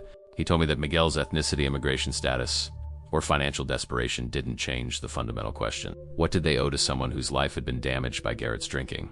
After a week of agonizing discussion, Garrett made a proposal that revealed the depth of his transformation. "He suggested that we offer Miguel everything we had," Marlena said. "Not $50,000, but our actual liquid assets, about $12,000, plus a commitment to pay an additional $500 per month, for as long as it took to reach a total that felt meaningful. The monthly payment plan would be a significant sacrifice, requiring them to maintain strict budgets and forego any major purchases or family vacations for years to come. But it represented a sustainable way to provide ongoing support without destroying their ability to care for their own children." When Garrett called Miguel with the proposal, "I listened to the entire conversation," Marlena recalled. "He was completely honest about our financial limitations, but also completely committed to doing whatever we could manage." Miguel's response surprised them both. After consulting with his wife and his lawyer, he accepted an amount far smaller than originally suggested, the $12,000 immediately, plus $200 per month for 5 years. "Miguel told Garrett that he wasn't interested in punishing us or taking more than we could afford," Marlena explained. "He said he just needed to know that Garrett understood the real cost of his drinking and was committed to making meaningful amends." The settlement agreement they reached included more than money. Garrett committed to speaking at safety training sessions for construction workers, sharing his story about how addiction can create dangerous workplace conditions. Miguel agreed to participate in those presentations, talking about the long-term impact of workplace injuries on families. Together, they wanted to prevent other families from going through what both of our families had experienced, Marlena said. It was healing for both of them to turn their shared trauma into something that could protect other people. The financial sacrifice was significant but manageable. More importantly, it represented a complete transformation in how Garrett approached responsibility and restitution. The old Garrett would have fought the liability legally and emotionally, Marlena observed. He would have convinced himself that since the accident wasn't entirely his fault, he didn't owe anything to anyone. This Garrett took responsibility for his contribution to the harm and committed to making it right, even when it was costly. The monthly payments to Miguel became a regular part of their family budget, treated with the same priority as mortgage and utilities. Thomas and Emma knew that part of their family's income went to help another family that had been hurt, and they began to understand concepts of responsibility and restitution in concrete ways. It taught our children something valuable about consequences and accountability, Marlena reflected. They learned that when you make mistakes that hurt other people, you don't just apologize and move on. You commit to repairing the damage as much as possible. 6 months into the payment plan, Miguel invited Garrett and Marlena to his daughter's quinceañera celebration. The invitation represented a level of reconciliation that none of them had expected. Attending that party was one of the most meaningful experiences of our marriage, Marlena said. We saw Miguel's family celebrating this important milestone, and we knew that our financial support had helped make it possible. But more than that, we were welcomed not as obligation or charity, but as friends.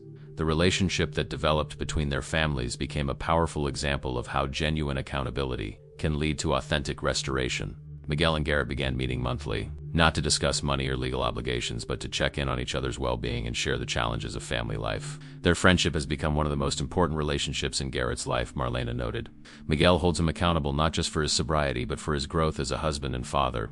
And Garrett has become someone Miguel can talk to about the frustrations and fears that come with his disability.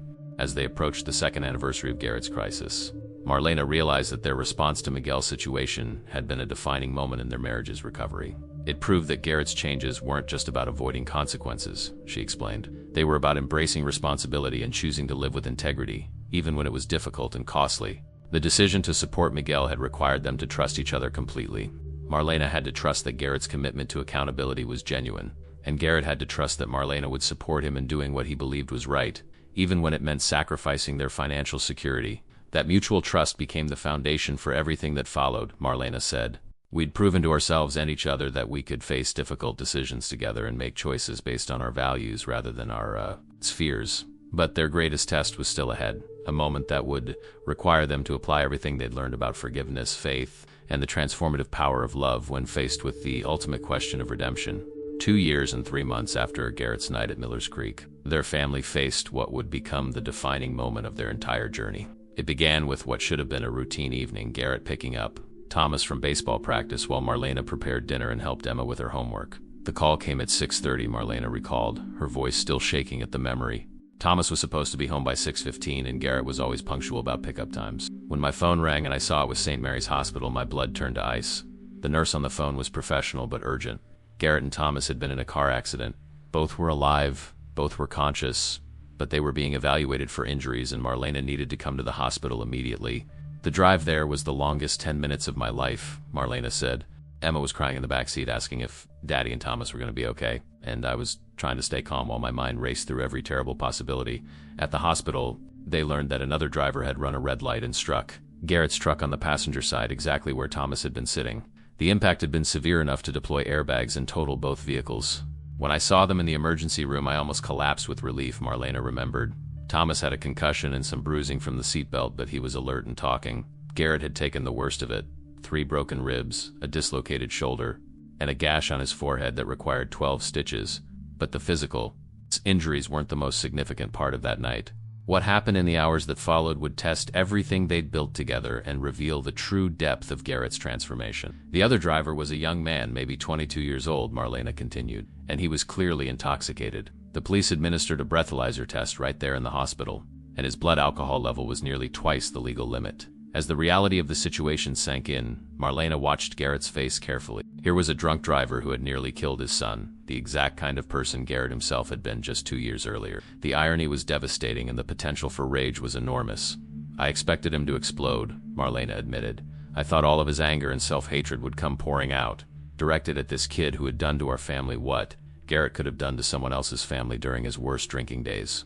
Instead, Garrett asked the nurse if he could speak to the young man's parents when they arrived. The kid, his name was Jason, was in the bed next to Thomas, Marlena explained. He was physically uninjured but completely distraught.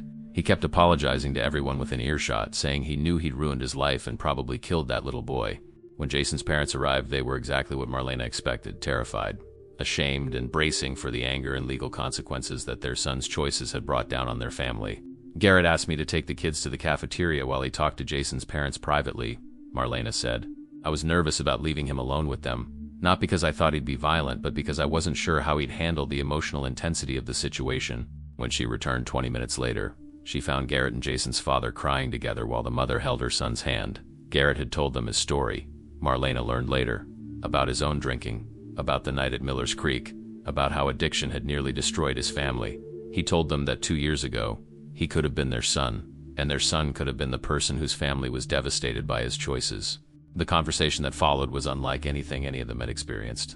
Instead of blame and recrimination, it became a moment of profound connection between two families united by the devastating power of addiction. Jason's parents had been trying to get him into treatment for months, Marlena learned. He'd been arrested for DUI twice before, but he'd always managed to minimize the consequences and avoid serious intervention. This accident with a child injured was the wake-up call that finally broke through his denial.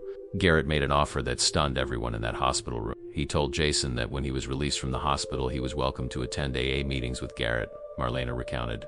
He offered to sponsor him through the program and to help his family understand what real recovery looked like. The offer wasn't made out of pity or misguided forgiveness. It was made out of recognition. Garrett saw himself in Jason and understood that punishment alone wouldn't address the underlying addiction that had caused the accident. That night, lying in his hospital bed with broken ribs and a son with a concussion, Garrett chose compassion over revenge, Marlena said.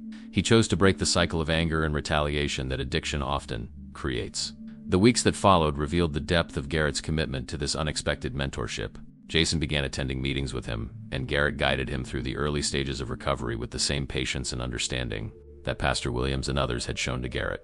Jason's transformation was remarkable to witness, Marlena observed. Having a mentor who truly understood his struggle, who had been exactly where he was, made all the difference in his willingness to engage with treatment. But the most powerful moment came 6 weeks after the accident during a victim impact session that was part of Jason's legal proceedings. The judge asked if our family wanted to make a statement about how the accident had affected us, Marlena explained. Garrett stood up and talked about the fear and pain of seeing his son injured. But then he said something that shocked the entire courtroom. Garrett told the judge that while Jason needed to face consequences for his actions, he also needed support for his recovery. He recommended that community service hours be served at local addiction treatment centers, where Jason could share his story with other young people struggling with alcohol. The judge was so moved by Garrett's statement that he incorporated those recommendations into Jason's sentence, Marlena said. Instead of just punishment, Jason received a combination of accountability and support that addressed the root causes of his dangerous behavior. A year later, Jason had been sober for 14 months and was working as a peer counselor at a local treatment center. His relationship with Garrett had evolved from sponsor-sponsee to genuine friendship. At Jason's one-year sobriety celebration, he thanked Garrett for showing him that recovery was possible, Marlena remembered. He said that Garrett's forgiveness had given him permission to forgive himself and commit to change. The accident and its aftermath had revealed something profound about Garrett's transformation. His sobriety wasn't just about avoiding alcohol or managing his own problems. It had evolved into a commitment to breaking cycles of harm and helping others find hope in their darkest moments. That night in the hospital, I realized that my husband had become someone I'd never imagined he could be, Marlena reflected. Not just sober, not just responsible, but genuinely wise and compassionate.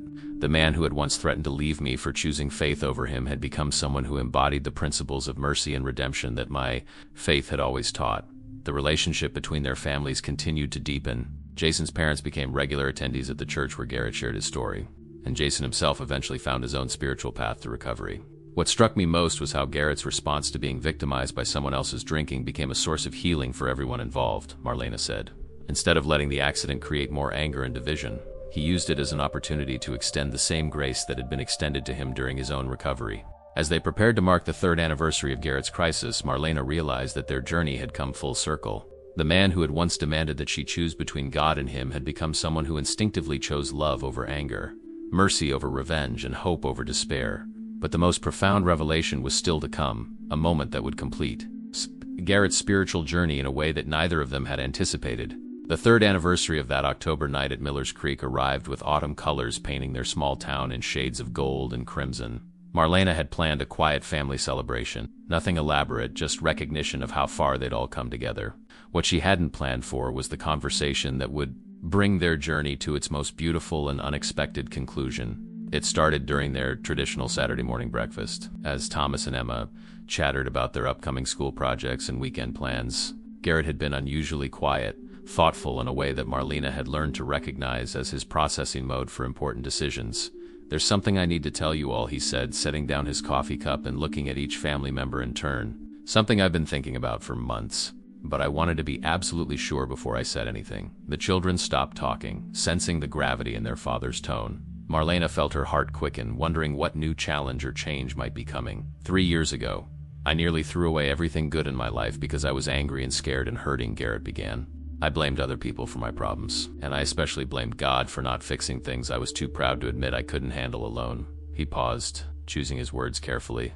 I've spent these 3 years learning what it really means to take responsibility for my choices and my life. I've learned what real strength looks like and what real love means, and I've learned something else that I never expected. Thomas and Emma listened with the serious attention that children reserve for moments they sense will be important to remember. I've learned that the faith your mother has, the faith I once resented and fought against, isn't about weakness or delusion or competition with real life. It's about finding the courage to love people even when they're unlovable, to forgive even when you've been deeply hurt, and to hope even when everything seems hopeless. Marlena felt tears gathering in her eyes as she began to understand where this conversation was leading. Tomorrow is Sunday, Garrett continued, and I'd like to go to church with you. Not as a visitor, not just to support your mother's faith, but as someone who wants to make his own commitment to the values and principles that help save our family. The silence that followed was filled with emotion too deep for immediate words. Emma, at 7 years old, broke it with the directness that only children possess. Does that mean you want to pray with us for real now, Daddy? Garrett smiled, tears visible in his eyes. Yes, sweetheart. I think I've been praying for real for a while now. I just didn't know what to call it. The conversation that followed revealed the spiritual journey Garrett had been on without fanfare or announcement. His work with Jason and other people in recovery had shown him what practical faith looked like. His friendship with Miguel had taught him about forgiveness and restoration. His relationship with Pastor Williams and the men at church had demonstrated that spiritual community could provide strength without judgment. I realized that I'd been experiencing God's presence for months, he told Marlena later that evening as they walked through their neighborhood. In the moment you chose to pray with me in the hospital instead of giving up on our marriage. In Miguel's forgiveness when he had every right to hate me. In the way the church community welcomed me back without making me grovel for acceptance. But the moment that had crystallized his decision had come just weeks earlier. During one of his sessions with Jason, Jason asked me how I'd found the strength to forgive him so quickly after the accident, Garrett explained. I started to give him some answer about understanding addiction and knowing what it felt like to hurt people you love. But then I realized that wasn't the whole truth. The whole truth was that Garrett had been able to extend grace to Jason because he had experienced grace himself, not just from Marlena or his friends, but from something larger and more profound than human forgiveness alone. I told Jason that I'd forgiven him because I'd been forgiven, Garrett said. And as I said those words, I understood that the forgiveness I'd received hadn't just come from the people around me. It had come through them, from a source of love and mercy that was bigger than any of us individually. Sunday morning arrived with the crisp clarity of autumn weather. As their family prepared for church together, all 4 of them, for the first time in their marriage, Marlena felt overwhelmed by gratitude for the journey that had brought them to this moment. Getting ready for church as a complete family felt like a miracle, she reflected. Not because Garrett had suddenly become religious, but because we'd learned to respect and support each other's deepest values and commitments. The service that morning was particularly meaningful because Pastor Williams had asked Garrett to share briefly about his journey. Not a conversion testimony, but a reflection on what 3 years of recovery and spiritual growth had taught him about faith, family, and community. Standing in that pulpit where he'd once seen only competition for my attention, Marlena remembered. Garrett talked about how he'd learned to distinguish between religion as rules and faith as relationship. Garrett's message was simple but profound. He talked about how recovery had taught him that admitting powerlessness wasn't weakness but wisdom, how making amends had shown him that accountability could be healing rather than just punitive, how service to others had revealed that purpose comes from contributing to something larger than yourself. He told the congregation that he still had questions about theology and doctrine, Marlena said, but that he no longer had questions about the power of faith to transform lives and relationships. After the service, as their family joined the traditional fellowship time, Marlena watched Garrett engage with people who had known him during his worst periods and welcomed him back during his recovery. What struck me most was how naturally he fit into the community, she observed. Not as someone trying to prove he belonged, but as someone who genuinely did belong because he shared their commitment to growth, service, and mutual support. The afternoon brought a family gathering that included Miguel and his family, Jason and his parents, and several friends from their church community. It wasn't a religious event, just a celebration of relationships that had been forged through crisis and strengthened through recovery. Watching all of these people together, people whose lives had been touched by Garrett's addiction and his recovery, I saw the ripple effects of transformation, Marlena said. His healing had created healing for so many others. As evening approached and their guests began to leave, Thomas asked the question that had been on everyone's mind. Dad, are you going to be baptized like Mom was? Garrett considered the question seriously before answering. I think I am, son. But I want to talk to Pastor Williams first about what that commitment really means. I don't want to make promises I'm not ready to keep. 3 weeks later, on a Sunday morning in November, Garrett was baptized in the same church where he and Marlena had been married 8 years earlier. The service was simple but powerful, witnessed by a congregation that had walked with their family through every stage of their journey. As I watched him go under the water and come back up, Marlena said, I thought about all the ways he'd already been reborn over the past 3 years.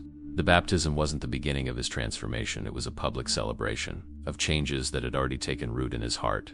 6 months later, Garrett was elected to the church board, where his experience with addiction recovery and financial crisis made him particularly effective at helping other families navigate difficult seasons. The man who had once threatened to take my children away if I continued attending church, Marlena reflected, became someone who helped create programs to support families dealing with addiction, financial stress, and relationship crisis. Today, 5 years after that ultimatum that nearly destroyed their marriage, Garrett and Marlena facilitate workshops on faith and recovery at their church and in their community. Their story has become a source of hope for other couples facing similar struggles. We learned that you don't have to choose between faith and family, Marlena concluded. In fact, the deepest faith often comes through the commitment to love and serve your family even when it's difficult. And the strongest families are often those who have faced their worst crises together and chosen healing over bitterness. Their children, now 10 and 8, have grown up understanding that redemption is possible, that people can change, and that love, both human and divine, has the power to transform even the most broken relationships. The ultimatum that almost ended our marriage, Marlena said, became the beginning of the most honest, committed, and joy-filled partnership either of us had ever imagined. Sometimes God's greatest gifts come wrapped in our most difficult challenges. As their story demonstrates, the choice between faith and family is often a false choice. The real choice is between fear and love, between isolation and community, between despair and hope. And when we choose love, hope, and community, we often discover that faith and family don't compete with each other, they complete each other.